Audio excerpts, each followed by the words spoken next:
Diabetes mellitus tipo 1, tipo 2 e diabetes gestacional. Afinal, o que é que diferencia a diabetes tipo 1 e tipo 2?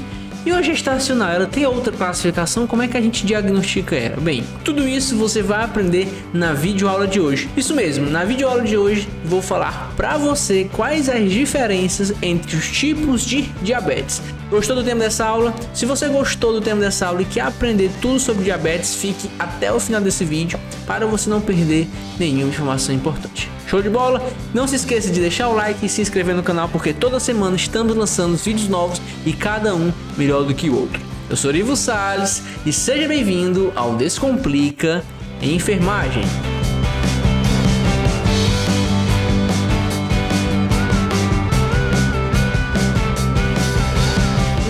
De hoje vamos falar sobre diabetes. Diabetes muito comum, uma das doenças crônicas mais comuns na nossa população, não só no Brasil, mas mundial. Muita gente tem diabetes, com certeza. Você conhece alguém que é diabético, que convive com diabetes, ou então algum familiar seu toma metformina ou então insulina. Então é uma doença muito comum e por ela ser tão comum assim, ela cai bastante, por exemplo, em provas de concurso. Tá? E na sua prática clínica, em questão de atenção básica, você vai atender constantemente pacientes diabéticos. Por isso é tão importante essa aula. Por isso vai ter uma sequência de aulas de diabetes e essa é a introdução, né? Onde nós vamos falar alguns fatores de risco e a classificação da diabetes. Diabetes, ela é uma doença metabólica, certo? Ela vai alterar ali o funcionamento e o controle glicêmico entre a glicose e a insulina. Vai ter um desregulamento ali entre esses dois, causando uma hiperglicemia, ou seja, a taxa de glicose no sangue ela vai estar aumentada, certo? E essa taxa de glicose aumentada, ela pode ocasionar vários riscos ao paciente, como por exemplo, a acidose metabólica. E a acidose metabólica causa uma parada cardiorrespiratória. É, bebê, exatamente, principalmente em casos de cetoacidose diabética. Outra coisa, em questão de ser um longo tempo, pode causar pé diabético, pode causar retinopatia, ou seja, a pessoa ter cegueira por conta da diabetes, pode causar nefropatia, ela tem uma insuficiência renal devido à diabetes. Tudo isso por conta de altos níveis glicêmicos, tá? Então, isso é a diabetes, é uma doença metabólica. Ela é multicausal, tem um fator hereditário, tem um fator genético, mas também tem um fator ambiental, a condição de alimentação, as condições de vida, tá? Tudo isso influencia no metabolismo da insulina, tá certo? E aí, a epidemiologia fala que no Brasil, ele é o 8º país com maior incidência de diabetes, com maior prevalência na realidade, com 4,6% da população, isso no ano 2000. E a projeção era que no ano de 2030 esse índice alcance 11% da população. Muita gente, tá certo? E aí a gente tem que rastrear essas possíveis pessoas que têm maior risco de desenvolver diabetes para que a gente intervenha o mais precoce possível. Porque quanto mais precoce a gente prevenir, quanto mais precoce a gente intervir na realidade, menor é a chance desse paciente desenvolver complicações. E é muito mais difícil converter as complicações e é mais fácil e mais barato prevenir a diabetes e controlar, prevenir e controlar. Muitas vezes não é possível prevenir, mas ter um controle, um rastreamento precoce, ele auxilia no controle e prevenção de complicações da diabetes. Tá certo? Então, existe um público-alvo onde ele precisa fazer um rastreamento desse público-alvo, tá? E tem alguns critérios. Quais são? Bem, o excesso de peso mais um dos seguintes fatores, ou seja, você vai medir o IMC na sua consulta de enfermagem dessa pessoa. Se tiver maior que 25, você vai procurar outros fatores, como por exemplo, histórico de diabetes mellitus entre pai e mãe. A mãe era diabética ou o pai era diabético?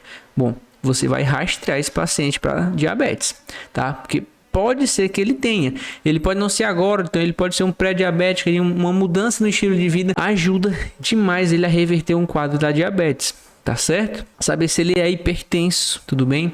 Se teve, no caso de mulher, uma diabetes gestacional, ou então um RN maior do que 4 quilos. Se ele tem dislipidemia, e o que é dislipidemia? É o colesterol alto, tá? Se ele tem colesterol alto. A hemoglobina glicada maior que 5,7. Se ele tem uma obesidade. Se ele tem alguma história de doença cardiovascular e inatividade física. Então, se ele é, por exemplo, tem um sobrepeso e não pratica nenhuma atividade física, convém ele se encaixe nos critérios para rastreio da diabetes, tá certo? Ou, então, idade maior que 45 anos, tá? Ou é aquele paciente que tem um risco cardiovascular moderado. Como é que a gente calcula o risco cardiovascular? Pelo score de Friedman, certo? Inclusive, pesquisa aí, vale a pena você estudar o score de Friedman, beleza? E aí a gente tem 3 tipos de diabetes, certo? A diabetes ela é classificada em 3 tipos. Diabetes tipo 1, diabetes tipo 2 e a diabetes gestacional.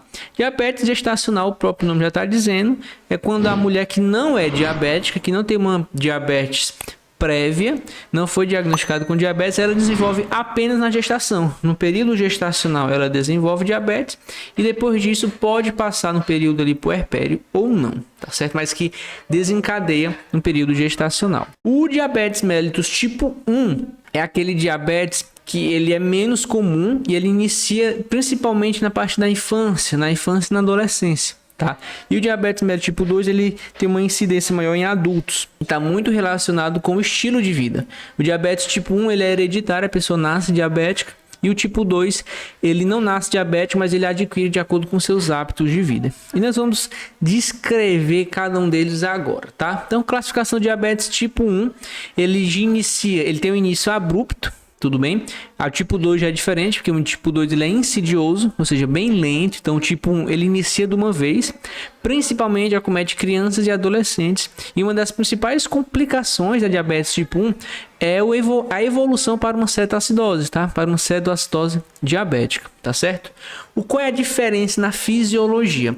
Bom, no tipo 1 acontece que os pacientes que têm a diabetes tipo 1, ele não produz insulina. Por quê? Porque é como se ele tivesse uma alergia à insulina. O seu corpo produz anticorpos, isso mesmo, seu corpo vai produzir anticorpos que vai destruir a insulina.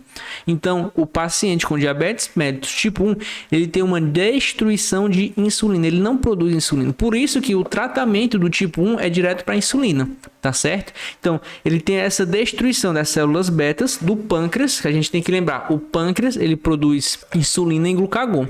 O glucagon coloca a glicose dentro da corrente sanguínea e a insulina remove a glicose da corrente sanguínea e joga para os tecidos.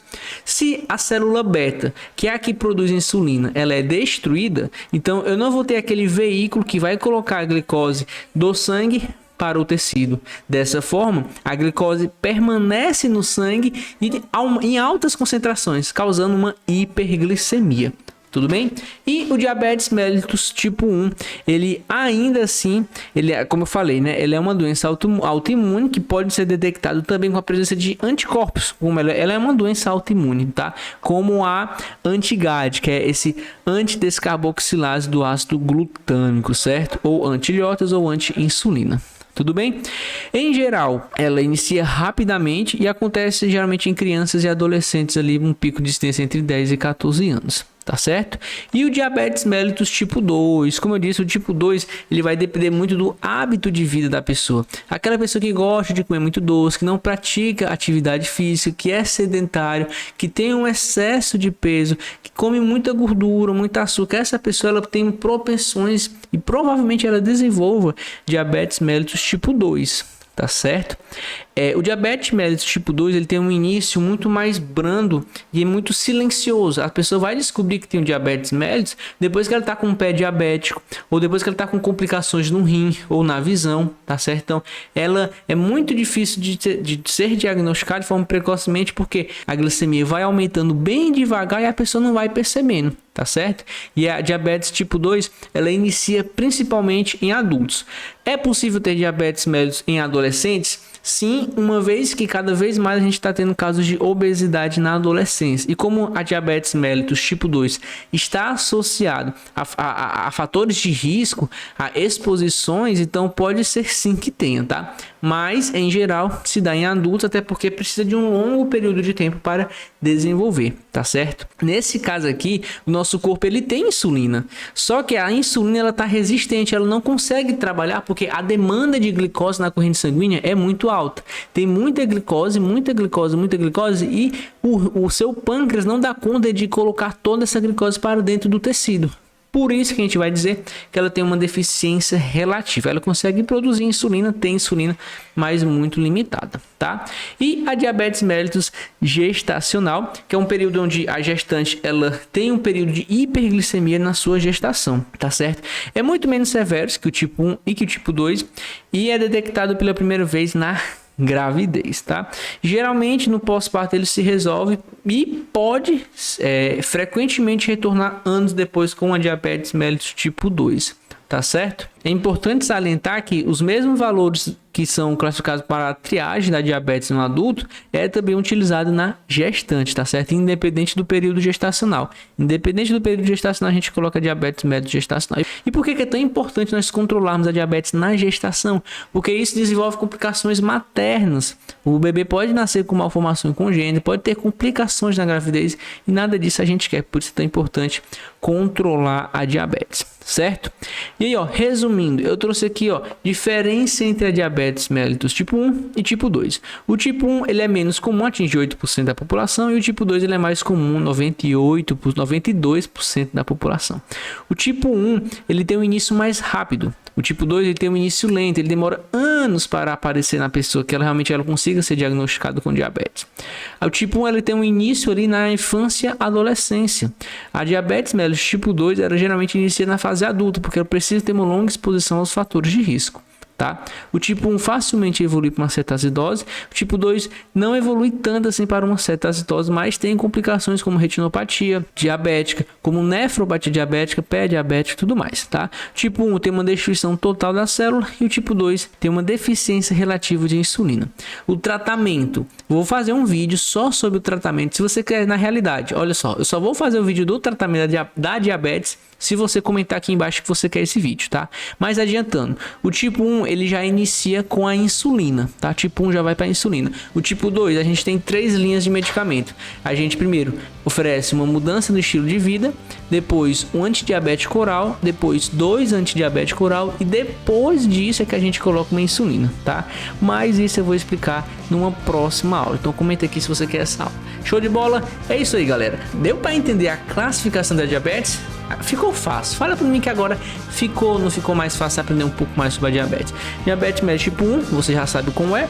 Tipo 2 também. E mellitus gestacional. Beleza? Se você gostou dessa aula, se esse vídeo te ajudou de alguma forma, poxa, deixa o like, pô. Deixa o like, eu tô te ajudando, então me ajuda aí, deixa o like, compartilha esse vídeo com seus amigos, joga no grupo da faculdade, é muito importante esse vídeo, tá certo? Então, por hoje é só. Eu sou Nilo Salles e esse foi mais um vídeo do Descomplica Enfermagem. Valeu!